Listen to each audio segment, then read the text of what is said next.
here we go. All right, this is Macky. We're back with another episode of the Hidden Thread podcast. We got Juice with us, as always. Right. Not always, most of the time. Yeah, most of the time. We had Samantha a little while, so she's good too. But you had a question for me when we started out. Yeah. What was it? So somebody that listens to the podcast asked me, because of my background, military, SWAT, and I deferred a little bit for your background in the Marine Corps. What is the most important things for a team to be effective? Right. A team, we could make it about the high-speed black side being a shooter and all that stuff. Right. I think it's any team, right?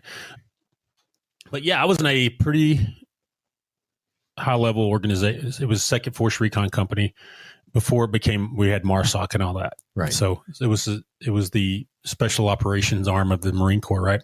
And I started out on the green side where we did the reconnaissance, surveillance. 4 to 6 guys go out, and we would get information before the assault force would get there. We get all the information about the building composition, the enemy forces, and all that. And we'd report that back. We'd meet up with them and give a dump. We'd be out there for weeks sometimes. Right. And that one, you had all these teams. You had to have team players, man. And then you mentioned something we'll get to in a minute. But team player, what I mean is not the, hey, we look sexy for photos, or we're not looking good for a G.I. Joe doll. Yeah, yeah. I'm talking about the hard stuff where, the stuff that just sucks. Yeah, where you look at these, you look at a special purpose raid force. Everybody talks about Delta Force and SEAL Team 6. It looks good when they're on site, right? But you don't talk about sometimes they walk 20 or more miles to get there, right, before they ever do the assault. You know how bad that sucks? Yeah, at night that in enemy territory. Yeah. Now, something like the Bin Laden raid, they landed right on the site, but right, which sucks in itself. You got a gigantic fan coming in. Here we come. Oh yeah, here we are. Yeah. Announcing there you are. Yeah, those things are so loud. But that was based off the intelligence. That's what they wanted to do. Right. A lot of times you're walking, you're using what we call the diesel feet. Mm-hmm. I remember those. And you got a lot of weight on your back, and and even the green side where we did reconnaissance, you walked a lot, and you lived out there like an animal, and it wasn't comfortable. And we had guys that went through the whole RIP program, reconnaissance indoctrination program, basic recon course, the whole schools phase for a year. And we'd get out there and very uncomfortable. Those schools are supposed to train you to get comfortable in those uncomfortable situations. Right. They'd get out there and it would be hot. You would be hurting. You'd be hungry. And they would turn into a little, I'm going to say crybaby. Right. And they were gone. As soon as even in training or real life, they were gone. Well, yeah, they need to be. I didn't have time for it.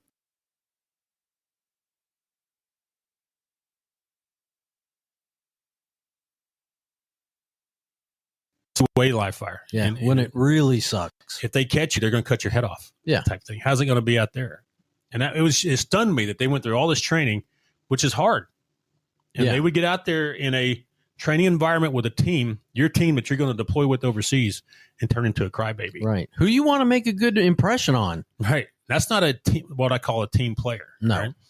Team player is one that will, when it's hard, they're going to pick up more than their load and help carry that team, whatever their job is. Right. And that gets into trust too. If I can't trust you to do that, then it's over, man. So yep, I agree. We had people that so we got to look at them and their resume basically before they came to the team. And we'd have they went through a questionnaire and all that stuff. They went through the training, but some of them, they had a big question was, have you ever cheated on your spouse? And they would lie about it. And it would be noted that they lied about it because it was under a lie detector, right? They didn't kick them out, but it was just talked about their character. Right. I'm a guy, so if we make mistakes, terrific. We're not going to be perfect, but fess up to it and say, yeah, man, I jacked this up, whatever it was. Marriage, I didn't do well by my children, or I messed up a job one time. Let's just admit it and get past it, right? Yeah. But if you're going to lie on something simple like that because you're scared it's going to impact a future job, I can't trust you. I'd rather you tell me the truth. Yeah. But because then I can trust you. Mm-hmm. Right. So integrity is a huge thing. Right. A lot of people think about these lie detector tests that you get for like top secret clearances and stuff like that. Yeah. They know you're not perfect. what they're getting you at is trustworthiness if you lie about it. Yep. I've done several, and it does not pay to lie. Most of them ask you the questions before the test, and you're like, hey, man, yeah, I did this, I did that. And they give you a pamphlet, a booklet, and it's questions. You got to fill it all out. Mm-hmm.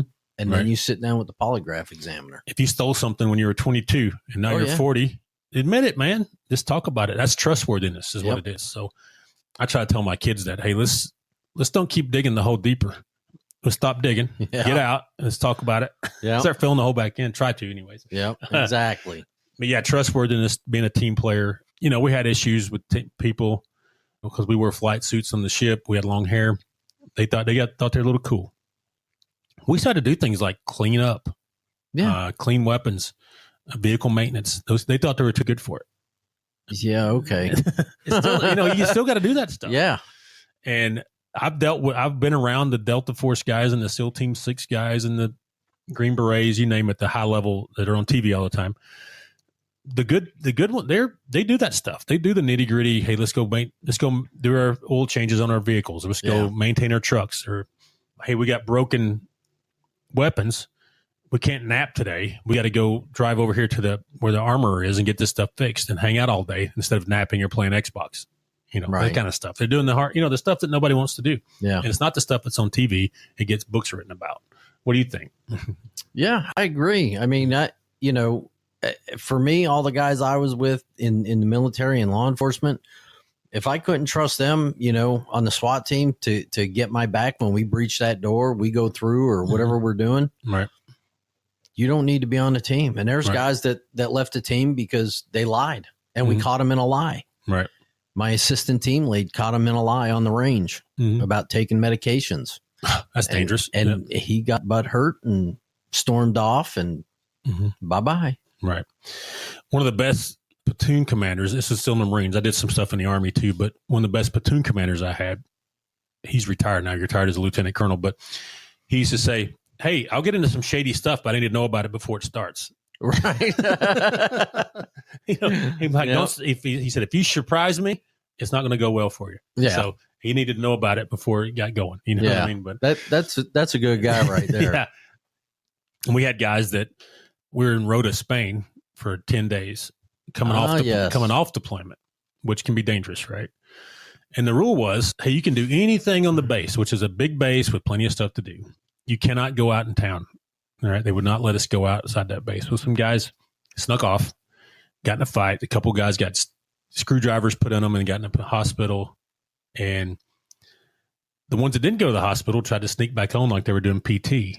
Yeah, nice try. And then lied to them about it. And they got court-martialed. He sent them up to the colonel, and they got slammed for that. You know what I mean? For lying. And like he said, though, I get in some shady stuff. I need to know about it before we start. So exactly. If they had just been honest about it, it probably would not have gone as bad. But you lie to a guy that's just had your back for a year, it's not going to go well. So that's my opinion. That's a good topic to start out with, Juice, but it has nothing to do with what we're going to talk about today. No, but it's usual. It gets into trustworthiness a little bit, right? It does. It does. Right. It's going to be a long one because I went 8 minutes talking about team player stuff. That's good stuff, though. Yeah, it is. So we're going to talk about stalkers, how dangerous it can be. You ever dealt with these idiots before? One really good one. Okay. Which one was that? One really good one. It was high school kid. Oh, the love gone wrong type thing? Oh, yeah. That's usually what it revolves around. Yeah. Right. Did he get dangerous? Yeah, she got rid of him. I can't say because it's names because it's around here. Sure. But I guess he was pretty infatuated. They had a good relationship, and then he started getting physical. Mm-hmm. And she said, that's it. We're done. Like punching and slapping? Yeah. First, it started with the grabbing, pushing, and it escalated. And finally, she smartened up and said, look, we're done. Right. And he made a habit of stalking her, going to her house, watching her at her job, taking pictures. Mm-hmm. I mean, he broke into the house, stole her laptop. He just went way overboard. Right. So, yeah. So, it gets to a point, so you can take pictures of anything in public, right? You can. But if a person comes to you and they say, I feel uncomfortable, you're making me feel uncomfortable, following me around and taking pictures, and you keep doing it, that can get over to the assault level, right? It's going to go to harassment. Harassment, and then maybe assault. Assault, you have to put hands on, right? Yeah, here in Alabama, spit on them, touch them, throw something at them, whatever. But it can get dangerous. And we got some cases where in the United States where it turned into murder, high-level actors and stuff. Well, first, let's get into the characteristics of a stalker, right? This was from Psych Central. This is a bunch of shrinks talking about it. They know about, they think they know about the brain. Right. They try. They're just practicing. Right. According to Marshall University's Women's Center, characteristics of a stalker can fall into 5 categories. All right. They don't have to have all 5, but it usually revolves around one of these or more, right? Right. Relationship. These stalkers tend to stalk previous partners and desire a relationship with the person. In some cases, a stalker in this category may desire a relationship with an acquaintance. Individuals who fit the stalker description and has had negative relationships in the past often meet criteria for a personality disorder such as narcissistic personality disorder, antisocial personality disorder, or sociopathy, or dependent personality disorder. You know what that sounds a lot like? Mental illness. Serial killers get some of that in there, right? You're talking about murderers and things like that. So there's some mental illness goes in with this. And, if somebody got some help about it, these are like typical mental illness people, though. They don't seek help, right? They think they're right. And it typically revolves around a previous relationship where one of them gets dumped. It can be men or women, too. It doesn't have to be men. And so they start stalking. It goes into criminal, like you talked about the other one. I'm going to break in your house and take your laptop and read it. That's burglary. I can't say it, Juice. Burglary. Burglary. There you go. Okay, got it. But yeah, it gets into that kind of stuff. And they put trackers on people's cars that they don't own the car. Those. And if you said you saw that, was you were policing? Did you see it? Yeah. Okay. When I was policing, it turned out the kid actually had some issues. He had a borderline personality disorder that was later found by a psychiatrist. Yeah. So narcissistic personality or any of those, right? So he had issues, right? Then they get obsessed, right? So it kind of snowballs here. So get an obsession. This type of individuals constantly thinks about the person they idolize. Okay, we're going to talk about one today. Later on, it gets into that. They might create a mental life involving the person and have a hard time imagining life without the person. So this gets into where they see a celebrity and they think because that they start having almost like an illusion that celebrity wants to have a relationship with me. They start sending them letters. Before you know it, they show up at their door. Those kind of things, which we're going to get into that. You may have heard of the phrase, this is a big one. Termomania. Have you ever heard of that? No. All right. Which describes a delusion in which the person believes that someone, usually of higher social status, celebrity or a powerful person, is in love with them. It is likely that someone suffering from schizophrenia may fall prey to the erotomaniac delusion. So, yeah, schizophrenia, you're having a vision of you thinking of something going on. You looking that word up? No, I just thought of something. Mm-hmm. I'm trying to think of what his name was. John Hinckley. Remember him? John Hinckley Jr.? Yeah. Which one did he kill? He didn't kill anybody. He tried to kill President Reagan. He's the one that shot Reagan in the belly. But he was infatuated with Jodie Foster. And he thought he was doing this to show off, right? Yeah. Remember that whole deal? Yeah. I just Jodie Foster had no idea who this guy was. Yeah. Not a clue. She was younger back. I remember that was when she was younger, starting out, made a lot of movies. Yep. And that guy was nuts. Is he in jail still? Yeah. I don't know if he got killed in jail or died in jail yet. No, he's still there. He was just denied parole not that long ago. Okay. Good. Couldn't think of his name. I mean, he killed one of the Secret Service guys, right? Yeah. Injured a bunch of people, injured the president. James Brady wound up shooting and paralyzing. And so, what's interesting about that? We have the Brady Bill, right? Based off of that. Yeah. Which says no restricts magazine capacities and different things, but he shot him with a revolver. So, yes. Does that make sense whatsoever? No. And I believe James Brady was an FFL holder. Okay, probably was. Yeah. He was on Reagan's staff, right? Yep. He probably was. So, all right. Intelligent. That's another characteristics. Marshall University claims that stalkers are intelligent and carefully plan their stalking behavior. Someone who falls into this category could meet criteria for sociopathy. Sociopaths are adept at planning their attack and controlling others who charm or acting with glib. That's a funny word. I always go back to serial killers, right? The ones that we have a lot of data on in the past. They were very charismatic.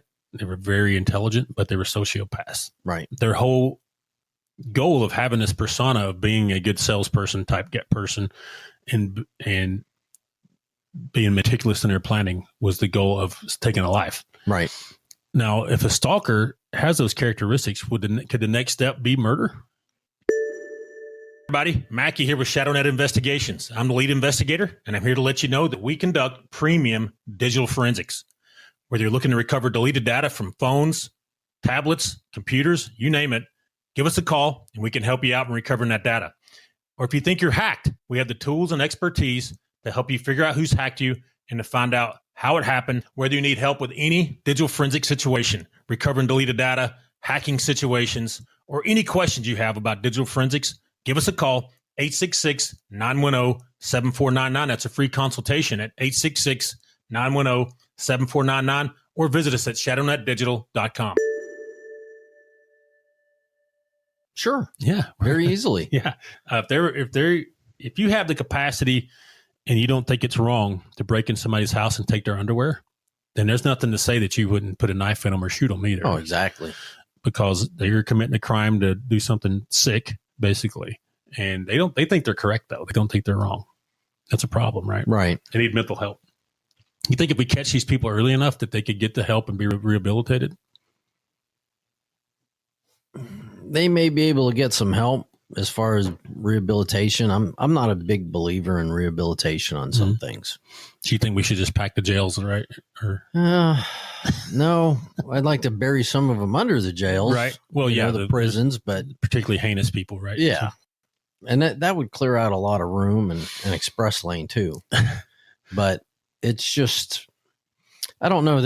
Once you cross that line, they're very methodical, like you said, very charismatic. This isn't like a fly by night. Oh, I think I'll rob a liquor store kind of thing. You know, need a little cash. Meth. Yeah, I need some money. Yeah. This takes work. Yep. And I think it's more of their passion. Mm-hmm. Meticulous planning is. Yeah. I do meticulous planning for a business. That's my passion, right? Right. So my passion is directed into the correct thing, where theirs is directed into doing the malicious wrong activities, but they think they're doing the right thing, which right. is crazy. It says motivated, obviously. Most stalkers believe that their object of desire is the only person they could ever love and tend to be motivated to pursue based on this type of thinking. So they don't look outside of this box of this person they're obsessed with and say, well, there could be other fish in the sea, right? Right. It's that person. Right. It has to be. I've always been interested in the ones that get obsessed with celebrities, football players, actors, actresses, and those kind of people. And they convince themselves that person wants to have a relationship with them. Yeah. It's crazy, man. One of the more famous ones like that was the Rebecca Schaefer deal. Okay. Right. Young actor. That young actress. Back in the 80s. Yep. She was a model, and obviously she was on my CBS comedy, My Sister Sam. I remember that show came out. Oh, yeah. I don't think Pam I watched Dauber. I don't think I remember that. I don't think I remember the commercials, you know what I mean? And she appeared in several films, including black comedy, Beverly Hills. She even did soap operas, I think. Yeah.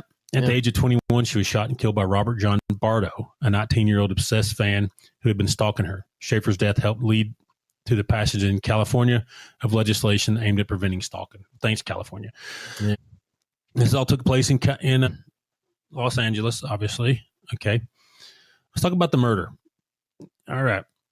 On July 18th, 1989, 19-year-old fan Robert John Bardo shot and killed Schaefer at her home in West Hollywood. At the time of her death, she had been stalked by Bardo for 3 years. That's a long time, my man. Oh, yeah. He had previously been obsessed with child peace activist Samantha Smith. I don't know who that is, who died in a plane crash in 85. So he couldn't be obsessed with her anymore. I don't know who that is. His obsession died, so he had to get another one, right? He then wrote numerous letters to Schaefer, and one of them she answered, just being a friendly celebrity, right? Whoop. Thinks she's innocently replying to a fan. Yeah. A lot of them do that. You know, as many as they can. They'll say, hey, thanks for writing. Here's a hat or a shirt or something, you know, or, you know, here's a signature, you know, anything. They're being nice, right? 1987, he traveled to Los Angeles hoping to meet with Schaefer on the set of My Sister Sam. but Warner Brothers security turned him away. Okay. Oh, if I see a movie set with, name a famous actor, I don't know. Oh, Arnold Schwarzenegger. Yeah. Tom Cruise, Arnold Schwarzenegger. You think I'm going to be able to walk up in that set and say hi? Oh, absolutely not. What are you doing, doofus? Yeah. That's kind of what happened to this guy, right? Number one, they're busy doing whatever. And number two, these people, they're worth millions and billions. They're not going to. You're not getting near them. Without an extreme background check and a reason to talk to them. Right. He returned a month later armed with a knife, but security guards again prevented him from gaining access. At one point, these security guys need to say, hey, there's a dude stalking our girl, right? Or trying to get on set.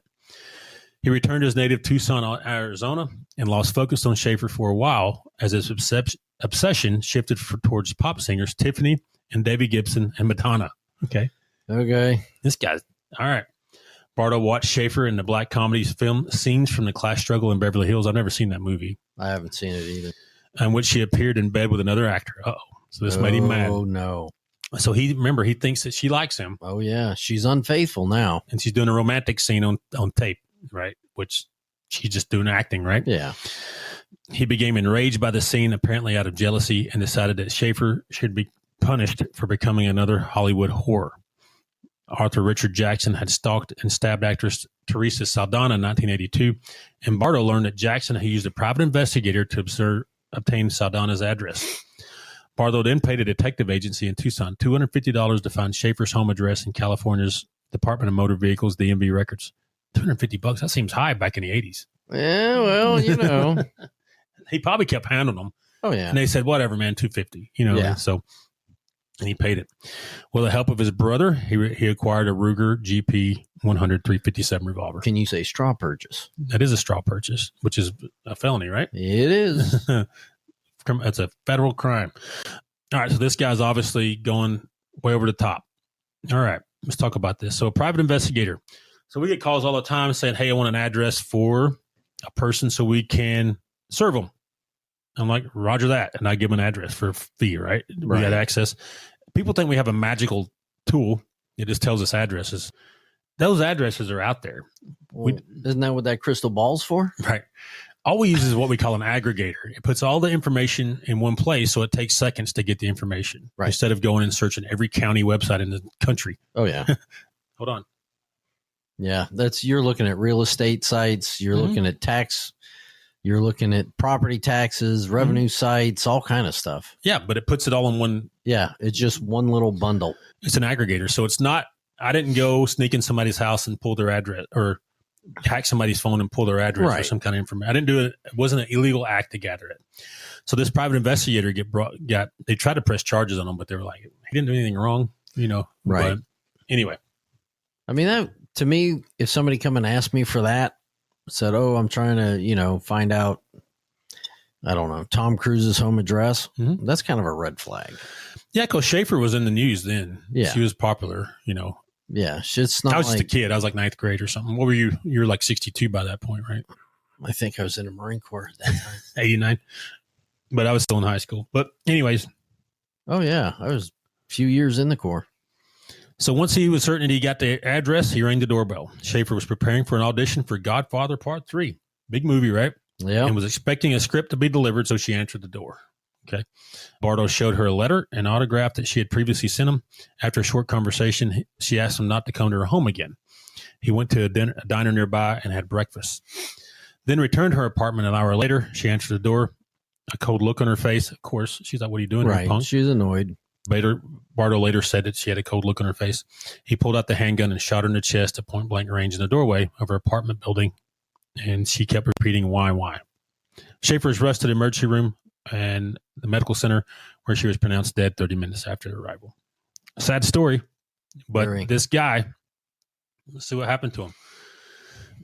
This guy was a classic stalker. He was obsessed, single-mindedly focused on this girl, and had it for whatever reason in his mind, he thought that she wanted to have a relationship with him. Right. Even seeing her in a romantic scene on TV, it made him enraged, like they were in a relationship together. You know, like it would your girl, if you saw your girlfriend or wife in that kind of situation, right? It would make you mad, right? Right. But she had no idea who he was, right? You think this guy has some screws loosed? Oh yeah, he's cuckoo for Cocoa Puffs. let's get down here though. So he immediately confessed to the murder when he was picked up. Right. Marsha Clark, later known as her role, she was the DA. She was on the O.J. Simpson murder case. Right. She prosecuted the case, and he was convicted of first-degree aggravated murder. Aggravated meaning it had additional circumstances, right? In a bench trial, that means he didn't have a judge. Sentenced to life in prison without the possibility of parole. So bench trial, he requested a bench trial. Right. You can say, hey, I don't want a jury. Yeah. In most places, but I don't remember the trial and all that stuff. But yeah, I don't remember it either. OJ came later, and that became our new obsession, right? Oh, so, yes. We'll talk about OJ on here one day. But she was dating a guy, another actor, and her death influenced his film Moonlight Mile, about a man's grief after his fiancée was murdered. Yeah, so it was a sad story, and went on to some legislation about handgun violence and some other things. But stalkers are still out there. We have stalkers at the micro level too, where we see it where people get divorced and their ex-husband or wife still stalks them. You ever seen that? Oh, before? yeah. For whatever reason. And they're obsessed with what they're knowing about what they're doing and all those things. And those are a little scary too, because, we have murder comes out of those sometimes nationally. I haven't seen it in my business yet. I have had cases where the opposition, I was like, that person's going to kill my client. You ever had those before? Yeah. So nuts. And I don't know if there's a solution to this, because you don't recognize it until it gets out of control. Yeah. So either the murder's taking place, or you catch him buying a gun or transmitting some kind of email or something like that. I think it's a little more noticeable the younger they are mm-hmm. than it is the older they are. They're not as meticulous when they're younger, right? So they're a little sloppier, and mm-hmm. I think there's more signs when they're younger, but parents, other adults, they can pick it out, I think. So this guy, obviously, he's young, so he had to have some friends and family around him, and I'm sure he talked about it. I wonder why they didn't say, man, we need to get this kid looked at. They might have, and he just refused help, so. Well, yeah, I thought Raquel Welch was just like it. When you were 14. Yeah. I thought she was the greatest, most beautiful woman in Hollywood, mm-hmm. but I wasn't thinking she's into me. You didn't think you were going to go pick her up for a date, right? So. No, that's crazy. I'm going to email. Is she still alive? No. Okay. Well, it's over. It's over then, Juice. You can't have her. If she was, I would have her. You go stalker? No, I'd write her a letter, But yeah, it's a sick mind that does this, and I think you're not far off from other criminals that are serial killers and hitmen and those kind of things. Oh no, there's a razor's edge in between. You're right there, man. They wouldn't take them long to cross over. Yeah. So, all right, that's all we got. That's a long one today, Juice. That's okay. All right, that's a long one, but I'm gonna get out of here, and we'll see you next time on the next episode. Say bye, Juice. Bye, Juice. All right.